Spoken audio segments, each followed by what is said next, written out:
ఈరోజు సైఫాబాద్ పిఎస్లో మాకు నోటీసులు ఇవ్వడానికి పిలిపించిండ్రు.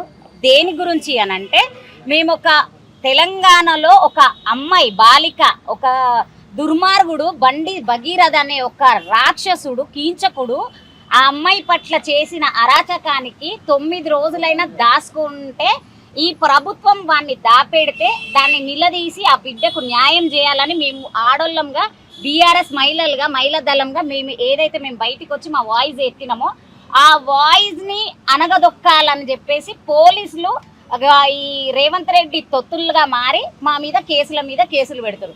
ఇంకోటి ఏంటంటే, మేము ఆ వాయిస్ ఇచ్చినందుకే కొంత గొప్ప ఆ అమ్మాయికి న్యాయం జరిగింది. నిన్న మీరు చూసినట్టయితే అన్యాయం జరిగిన అమ్మాయిని వదిలేసేసి అన్యాయం జరిగిన ఆ అమ్మాయికి న్యాయం చేయడానికి చేతనైతే లేని ఈ గవర్నమెంట్లో మాకు నోటీసులు ఇవ్వనికి చేతనయ్యింది. కానీ వాణ్ణి ఆ కీచకుడు ఆ రాక్షసుణ్ణి తీసుకొని వచ్చి బుల్లెరో కార్ ఏదైతే ఉందో ఆ బుల్లెరో కార్లో ఏసి మరి తింపుతున్నారు. ఇంకోటి తీసుకురాగానే పిఎస్కి వెళ్ళి ముందు విచారణ చేయాలి కాదు, ముందు ఫామ్ హౌస్కు తీసుకెళ్ళి ఫామ్ హౌస్కు కూడా ఎన్ని నిమిషాలు తీసుకెళ్ళారు, ఆడికెళ్ళి ఒక హాస్పిటల్కి తీసుకెళ్ళారు. హాస్పిటల్లో ఎవరన్నా 2 నిమిషాలు టెస్టులు చేస్తారా? ఏ డాక్టరో మాకు తెలియదు, కానీ ఇక అద్భుతమైన డాక్టర్లు ఉండొచ్చు. ఆ డాక్టర్లు 2 నిమిషాలల్లో మొత్తం హెల్త్ చెకప్ చేసిండ్రు.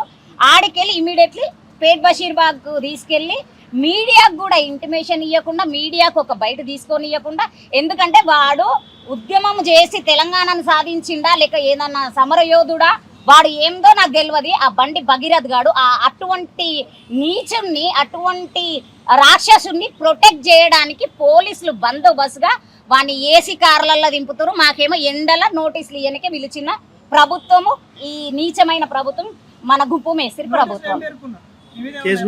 ఒక్క కేసు కాదు, 4-5 కేసులు బుక్ చేసి, అందులో ఒకటి ఏంటంటే మేము పోలీసుల మీద దాడి చేసినామంట. పోలీసుల మీద ఎవరన్నా దాడి చేస్తారు, అది కూడా మహిళలు. ఇంకో ముఖ్య విషయం ఏంటంటే, ఆ రోజు మీరు చూసినట్టయితే పోలీసుల ఆడ నిల్చున్న కాడ ఆడ పోలీసులు అయితే చాలా, ఉమెన్ పోలీసులు చాలా మంది లేకుంటే తర్వాత వచ్చిండ్రు.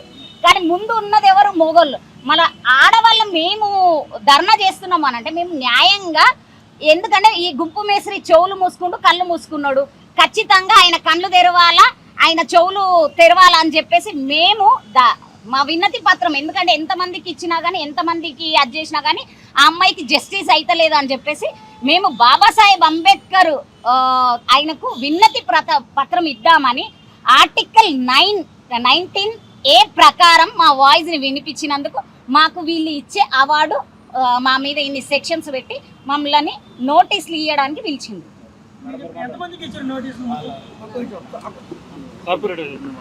అందరికీ నమస్కారం. ఈరోజు సైఫాబాద్ పిఎస్లో నోటీస్ ఇవ్వడానికి మమ్మల్ని అందరినీ పిలవడం జరిగింది.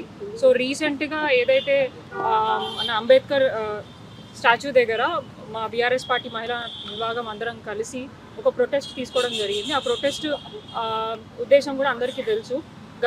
గతం అంటే రీసెంట్గా ఏదైతే ఫోక్సో కేసు బండి భగీరథ మీద రిజిస్టర్ అయిందో, ఆ తర్వాత పోలీసులు ఎటువంటి చర్యలు తీసుకుంటలేరు, ప్రభుత్వం ఆ అబ్బాయి మీద ఎటువంటి చర్యలు తీసుకుంటలేదన్న భావనతోటి మైనర్ బాలికకి న్యాయం చేయాలనే ఉద్దేశంతో మేమందరం కూడా, అంటే కేసు రిజిస్టర్ అయినప్పటికీ అబ్బాయికి నోటీస్ ఇచ్చినా ఆయన రావట్లేదు. అండ్ ఈ ప్రభుత్వం, కేంద్ర ప్రభుత్వం, రాష్ట్ర ప్రభుత్వం ఆ అబ్బాయిని కాపాడే ప్రయత్నం చేస్తుంది.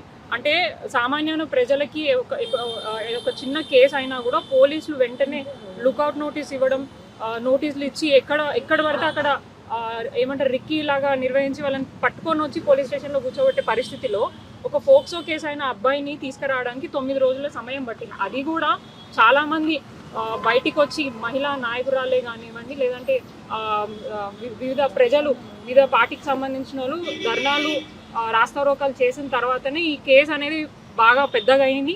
ఆ తర్వాతనే వారి మీద చిన్న ఫోక్సో కేసులో కూడా దాన్ని తక్కువ చేసి అబ్బాయిని కాపాడే ప్రయత్నం చేశారు. కాబట్టి అక్కడ మైనర్ బాలికకు అన్యాయం జరుగుతున్న ఉద్దేశంతో బీఆర్ఎస్ పార్టీ తరఫున మేమందరం మహిళలు అక్కడ ధర్నా చేస్తే ఈరోజు ఈ పోలీసు వాళ్ళు ఇష్టం వచ్చినట్టు, అంటే సెక్షన్లు కూడా మీరు చూస్తే చాలా విడ్డూరంగా ఉన్నాయి. వారి మీద దాడి చేసినామనో ఏదో అబ్స్ట్రక్ట్ చేసినామో, అది పబ్లిక్ ప్లేస్లో ఒక అంబేద్కర్ గారికి మా విన్నతి పత్రం ఇవ్వడానికి వెళితే అక్కడికి వచ్చి అసలు రాని చోటికి మేము వచ్చినామని చెప్పేసి మా మీద కేసు సెక్షన్ బనాయించి ఈరోజు ఇబ్బంది పెట్టే ప్రయత్నం చేస్తున్నారు.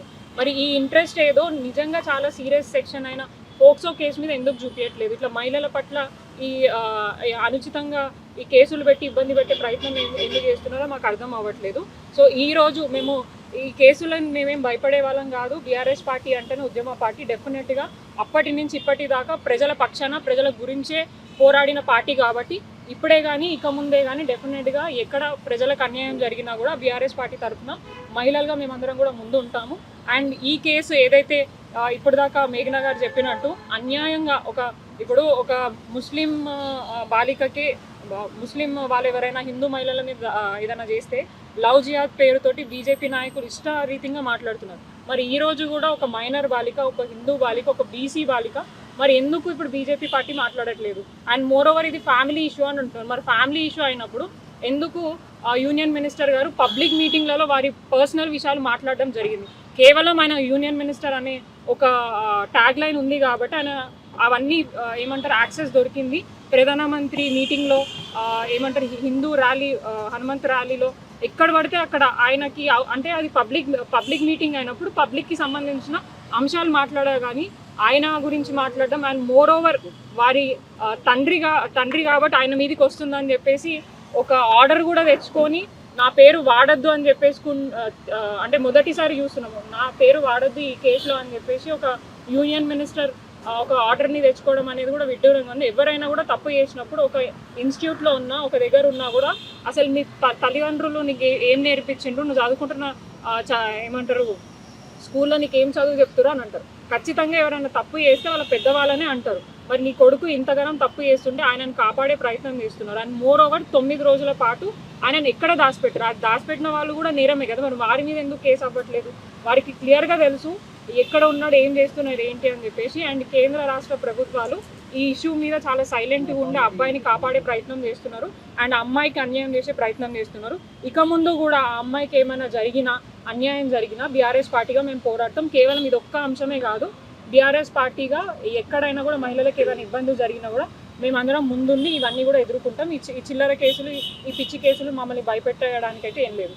సో ఇక ముందు కూడా ఏదైనా కూడా మేము ఎదుర్కోవడానికైతే సిద్ధంగా ఉన్నాం. Thank you.